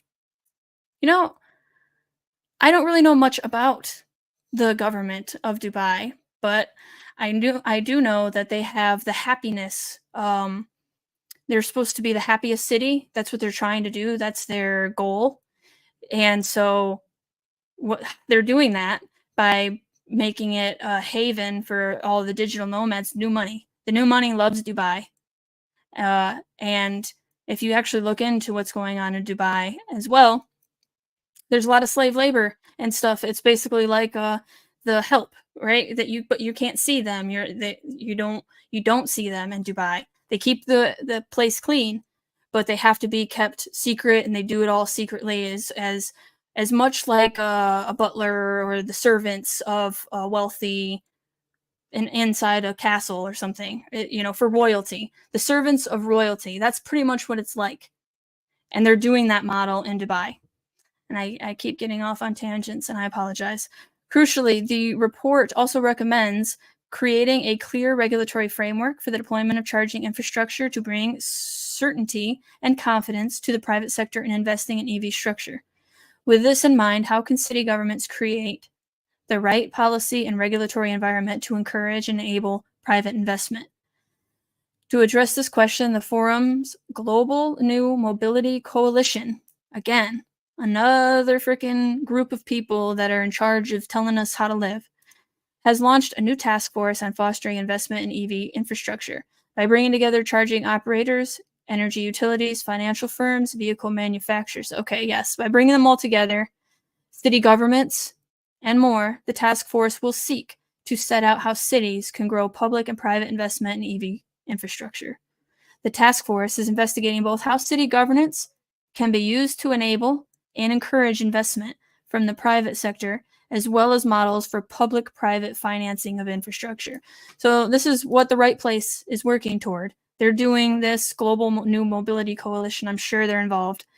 A key output of the task force will be policy guidance for city decision makers to help streamline and scale public and private investment in charging infrastructure. So we are going to go, there it is. This is Governor Gilchrist, Lieutenant Governor rather, State of Michigan, young global leader. And this was 2021. So that was the proof for that. Now we have Illinois closes in on $2 billion EV battery plant. This just came out August 23rd. After years of public and private maneuvering, Illinois finally is close to reeling in a big electric vehicle battery manufacturer. A crucial step came out Tuesday, when according to local officials, the Kankakee County Board approved a property tax abatement needed to lure a battery maker to a 160 site in Manteno? Yeah, a village about 50 miles southwest of the Loop. Officials declined to name the company, but sources close to the situation believe it to be Gotion, a Chinese battery maker that announced plans last year for a factory in Michigan. So, sorry, Dragonfly, you are in this battle now too, with Gotion specifically. The mayor, Tim Nugent, said his board and other local tax bodies approved the abatement earlier this month, after being told that the state and company agent that the facility will create 2,600 jobs and involve more than $2 billion investment. Yeah, same story, but now in Illinois. The project that they're chasing is an additional plant to Gotion's proposed Michigan factory. The company announced plans last fall to build $2.4 billion part near Big Rapids. The Michigan factory would be a supplier for the prospective battery pack assembly plant in Illinois. So we are going to make the 3 parts, and then we're going to ship them to Illinois. The Michigan's project has generated controversy because of questions about the company's ties to the Chinese government. Awful. This is just a friendly reminder. This is the Green Charter Township Development Agreement. This agreement was signed by the township board that is being recalled right now, that has 3,000 individuals in the county. That's it, 3,000. You come down here, and our Green Charter Township with just the 3,000 people, if I'm wrong about that number, put it down in the comments, but that's the figure that I read. You are in a relationship, in a contract with Chen Li. Chen Li, who is also on the same... No, he is also a World Economic Forum right here. Boom, this one. Young global leader. Shaping the future. President, Gotion Global, Gotion High Tech, People's Republic of China. The Green Charter Township Board is in an agreement with an individual in the People's Republic of China. Okay? There's no debate. A young global leader just last year. He's doing big things. He's been recognized by the World Economic Forum, the leading public-private partnership in the world. About us, our growing membership includes civic and business innovators, entrepreneurs, technology pioneers, educators, activists, artists, journalists, aligned with the World Economic Forum's mission We seek to drive public-private cooperation in a global public interest. We are united by the belief that today's pressing problems present an opportunity to build a better future across sectors and boundaries. You know, they don't say build back better anymore very often, but it came from the World Economic Forum, and Biden was touting that. So you have Biden, and then you have China. You have Chen Li. You have Chen Li, and then you have Xi Jinping. You have these individuals, and they're all connected. So we come down here.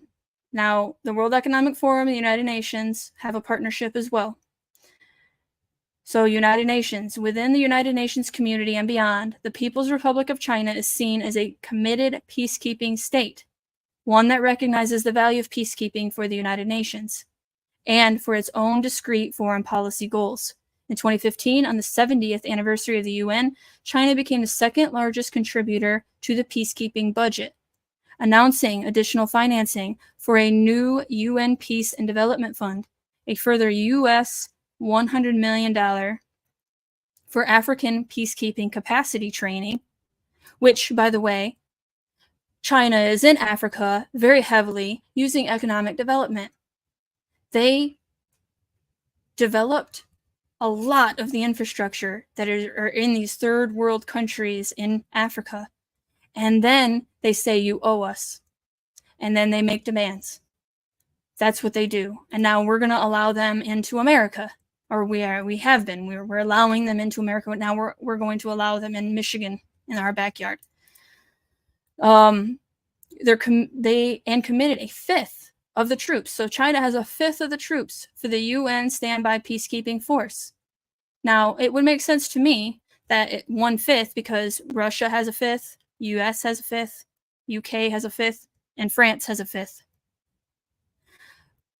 But something interesting, China unveiled its Peacekeeping Affairs Center in June of 2018 in support of its international cooperation and capacity building work, co-hosting UN trainings and workshops.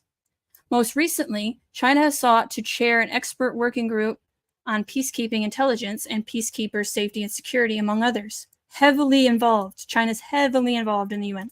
China deploys more UN peacekeeping troops than all the other UN Security Council permanent members combined. I'm going to say that again. China deploys more UN peacekeeping troops than all the other UN Security Council permanent members combined. Why? Maybe because they're willing to do anything? I don't know.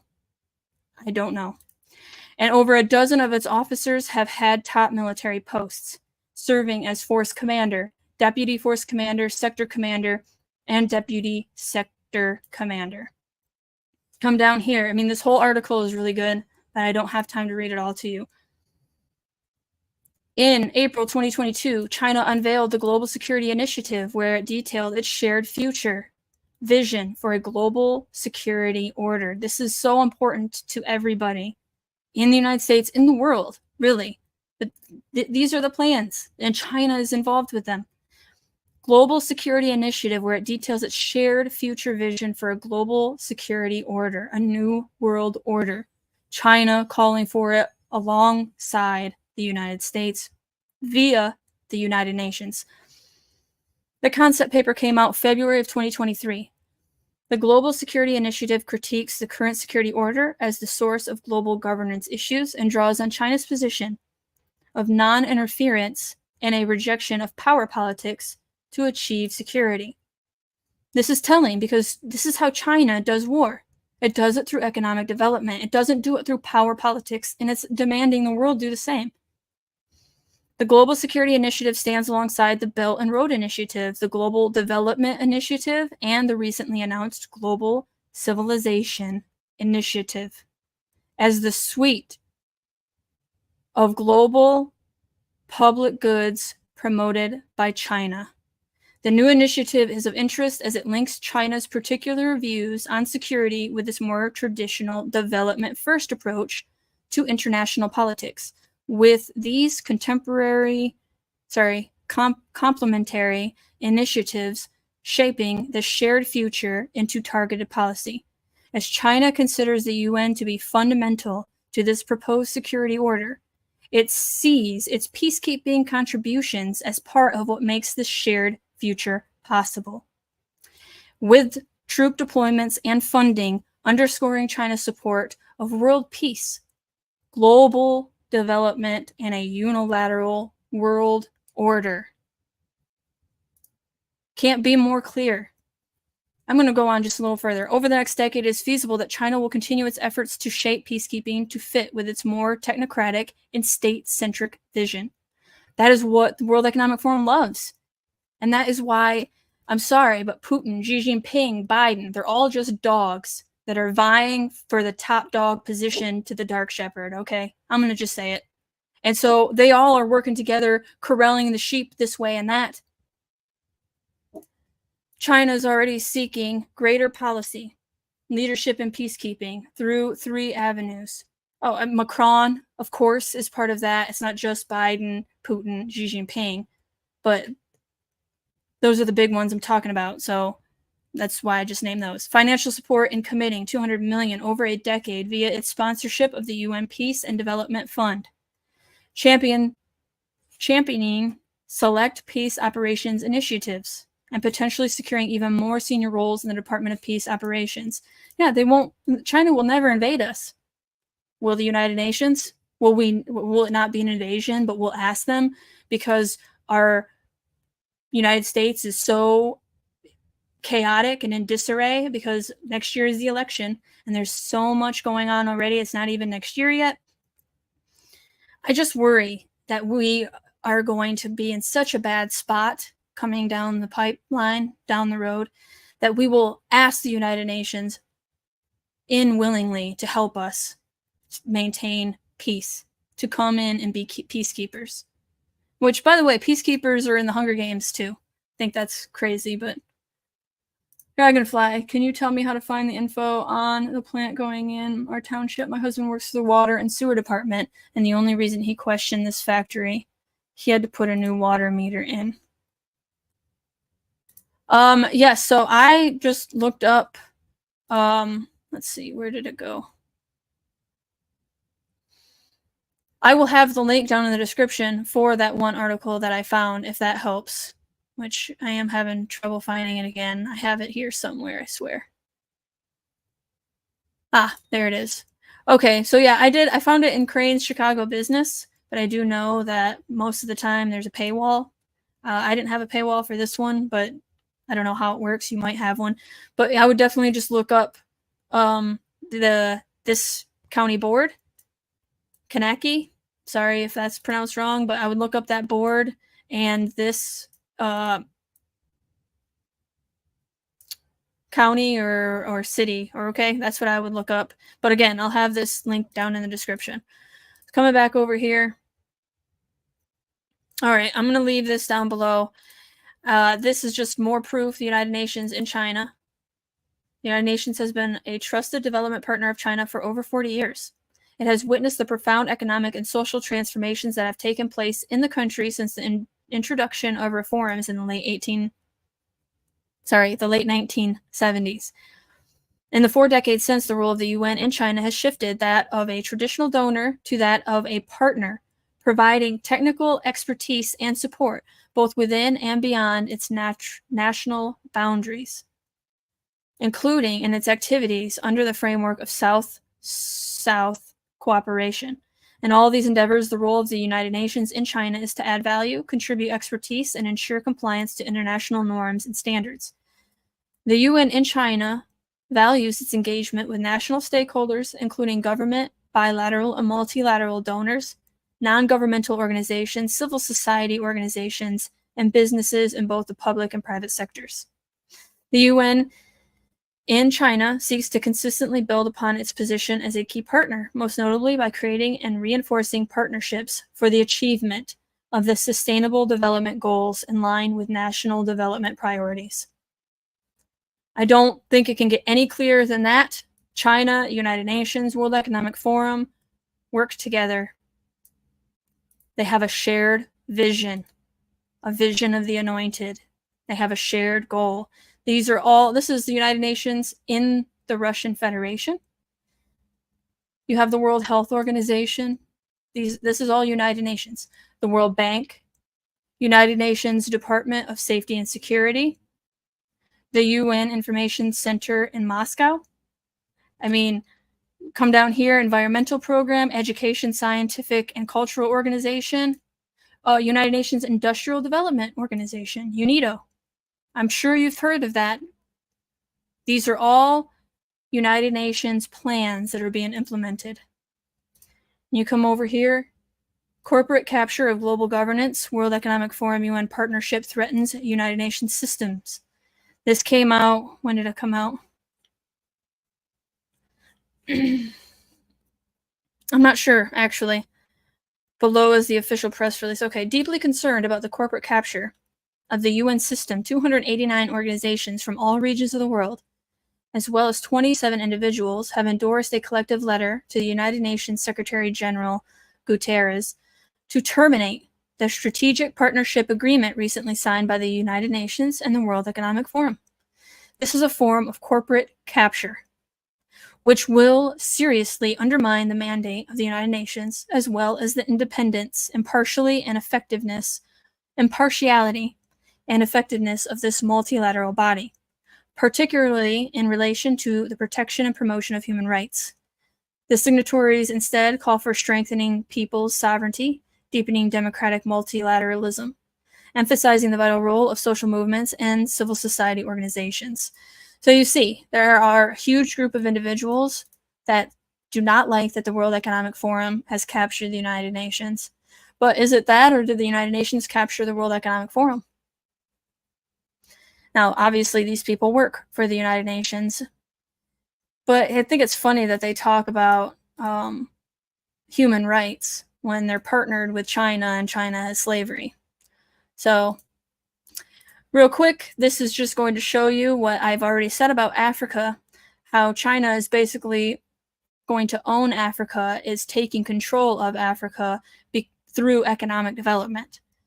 Amid the COVID-19 outbreak, 2 Zambian officials alleged that China was demanding copper mining assets, including the 3rd largest mine in Zambia, as collateral for possible debt forgiveness after citing provisions in loan agreements. They defaulted on external debt payments in November of 2020. Zambia did. China holds roughly $6 billion in bilateral loans. Zambia is the continent's 2nd largest producer of copper, which accounts for 70% of the nation's revenue. The 65.8% of this country's external debt is held by China. Amid pressure, China agreed to work with G20 to restructure their debt. China constructed so this is all just showing how much infrastructure China has put in place in Africa, and this is how they wage war. Okay, this is how they take over areas. They don't do it like America. Not everybody does it like America. Come over here. International Desert Forum just happened. United Nations Resident Coordinator in China. This is a speech that it is an honor to join you at the 9th Quebec International Desert Forum, a platform dedicated to ecological restoration, international cooperation, and sustainable development. That is why we are pleased that China, under the leadership of President Xi Jinping, has demonstrated a strong commitment to environmental sustainability and has made progress in combating desertification, as seen in the unique example of Quebec. The Quebec model further offers a valuable solution for afforestation, combating desertification, and is a contribution to the achievement of the Sustainable Development Goals. He goes on, but down here, Quebec project can serve as more than a local triumph. It embodies the spirit of partnership and the transformative potential of sustainable development. Here, China's pledge to collaborate with other countries and support their own actions in green development and global environmental governance can further underscore its dedication. Quebec also demonstrates a great model of public, private, and people partnerships. Oh, bringing in a 3rd P there, huh? The UN, through the participation of the United Nations Environment Program and the UN Convention to Combat Desertification, has been actively engaged with the Quebec International Desert Forum over the past decade. The 3+2 organizing mechanism exemplifies this collaborative effort between the government of China and UN entities, fostering an environment of shared knowledge and expertise.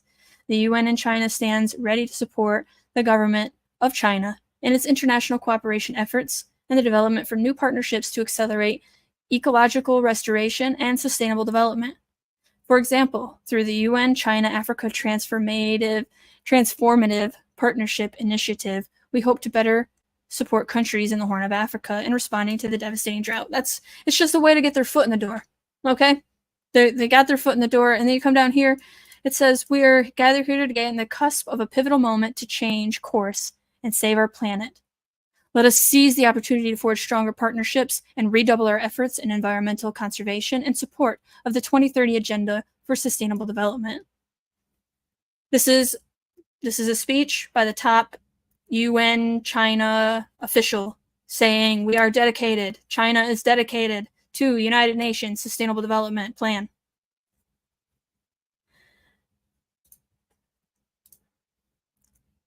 This is out of the website of CPC Central Committee bi-monthly.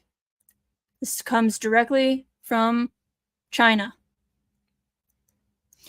Chinese Xi Jinping on Thursday called for joint efforts in building a community of shared development and making sure that no country is left behind in the process of global modernization. That should be extremely concerning to you. No country will be left behind from global modernization. That means globalization. It means the New World Order. It means sustainable development goals. No country will be left behind. You will be forced to do these sustainable development goals. Okay? If they have their way, this is what they're saying. It is important to uphold true multilateralism, forge a global development partnership, and create a secure and stable international environment for shared development. Xi added. This is directly from the dictator of China. I proposed the Global Development Initiative precisely for the purpose of calling on the world to stay focused on development and leading impetus to the implementation of the 2030 Agenda, Xi noted, adding that China last year held the first high-level dialogue on global development where a host of measures for development cooperation were unveiled, and encouraging progress has been made since. This is how they're doing it, global development. What do you think Goshen is? Why do you think they're coming to Illinois and Michigan and all over the United States? It's because that's how they infiltrate a society.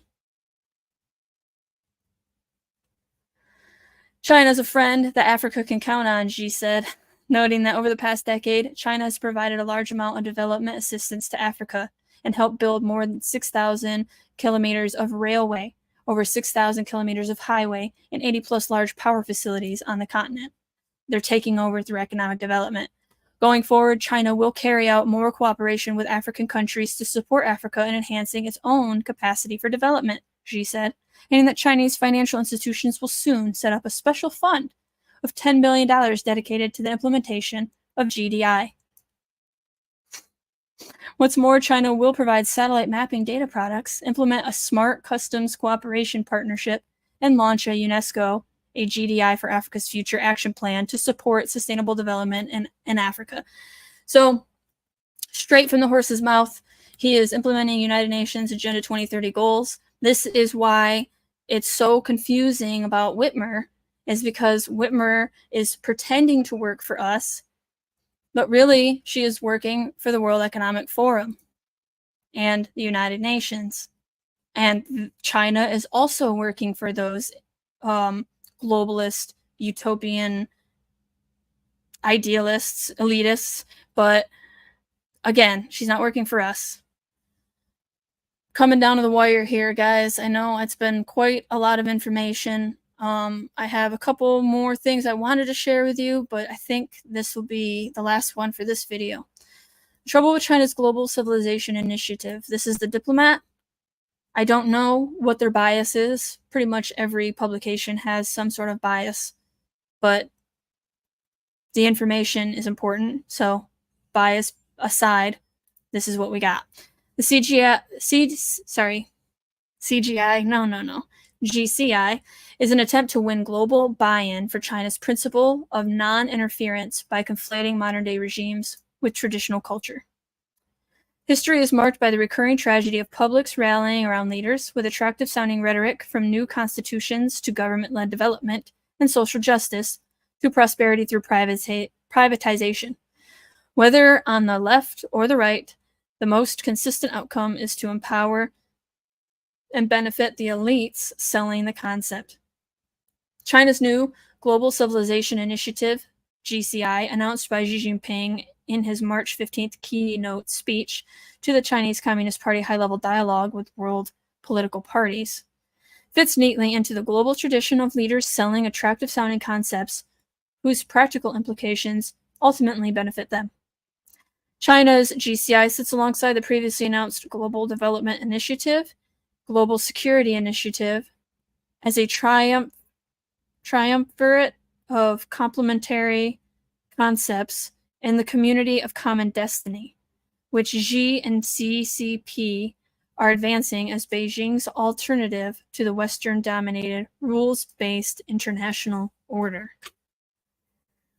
So we have this, and you have BRICS, which is supposedly competing with the dollar. I've heard conflicting reports on that, and I'm not going to get into BRICS today, but there are several ways that China is making moves, and it's not militarily. I don't know if that's a word. I'm getting tired. I'm just going to go with it. You know what I mean. The appeal of GCI is enabled by its ambiguity. Yep. Ambiguity. Ambiguity. I need another cup of coffee. Time for round 3. Xi's address presenting it spoke of common aspirations, not rights, of humanity, peace, development, equity, justice, democracy, and freedom. At the same time, the GCI advocates against a world in which those concepts can have meaning through united efforts to call out and collectively act against those who violate them.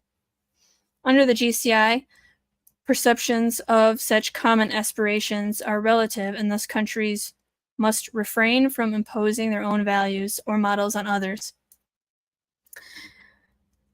I find this interesting because I talked to somebody I grew up with, but since we're both adults now, we've been adults for quite some time, we think completely differently. We've had completely different life experiences. But I was having trouble explaining to them, I'm going to put myself up here. I was having trouble explaining to them how there is an objective truth. And the objective truth is, because human beings have a soul and that they are divine, that is why it's bad. Slavery is bad. It is objectively true that slavery is bad. But what this article and what China is trying to say is that you should refrain from imposing your own values or models on others. So what I think, because I think slavery is bad, that's a model that I should not force upon the Chinese, right? They can have slavery. It's their truth that slavery is okay. It's a Western idea that slavery is not okay. So don't put your Western idea onto the East. But and this person, these people that I was talking to, they agree that to them, to China, it's okay. Slavery is okay. And who are we to say? It just blows my mind. Like, there is an objective truth. Slavery is bad. There's no justification for that. And I'm not going to refrain from imposing my values about slavery onto the world. We shouldn't have slavery anywhere. But China doesn't like that. What do you think? Do you think it's an objective truth that slavery is bad and that we are right in imposing our own values or models onto others? Because it really is a Christian idea, I guess, a Judeo-Christian idea, because that's what the West is, that human beings have a soul. And so that's why it's not right to force them into slavery and to do your bidding. I had a lot of information. Let me know if you learned something. Again, smash that like button if you haven't already, and thank you guys for hanging out. I will be on Turn the Page with Janine tomorrow at 9 over on Rumble, and I'm going to try to do a video afterwards so that I can get 2 videos in this week. Thanks to the holiday, I pushed it back. So, yes, I will try to get that done.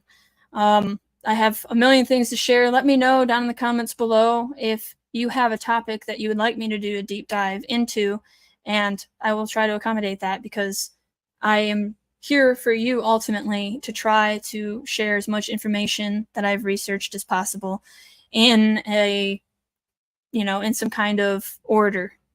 So, thanks again, guys. I will see you tomorrow, hopefully at 9 a.m. over at Turn the Page with Janine. And thank you, Dragonfly, and everybody that was hanging out with me. I always appreciate it, and I hope to see you in the next video. Thanks, guys.